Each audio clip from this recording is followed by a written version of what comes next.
નમસ્કાર, આપ જોઈ રહ્યા છો સ્પાર્ક ટુડે ન્યૂઝ। બાબરકોટ ગામના સરપંચ અનકભાઈ છનાભાઈ સાંખટ દ્વારા બાબરકોટ ગામમાં સતત રહેણાંક વિસ્તારમાં સિંહોની અવરજવર, પશુઓના મારણ તથા માનવ જીવનની સુરક્ષાના હિતમાં તાત્કાલિક તકેદારીના પગલાં લેવા બાબત અરજી કરવામાં આવી છે। જાફરાબાદ તાલુકાના બાબરકોટ ગામમાં છેલ્લા અંદાજે 2 માસથી દરરોજ રાત્રિના તેમજ વહેલી સવારના સમયે સિંહો ગામના રહેણાંક વિસ્તારમાં પ્રવેશી રહ્યા છે।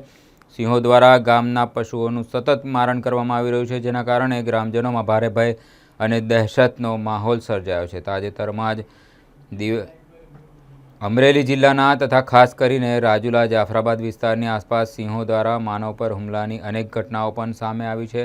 આવી પરિસ્થિતિને ધ્યાનમાં લેતા બાબરકોટ ગામના પણ કોઈ અઘટિત ઘટના ન બને તે ગંભીરતાને લઈને નાના બાળકો, મહિલાઓ, વૃદ્ધો, ખેડૂતો અને માલધારીઓને રોજિંદા જીવનમાં ભારે મુશ્કેલી તથા અસુરક્ષાની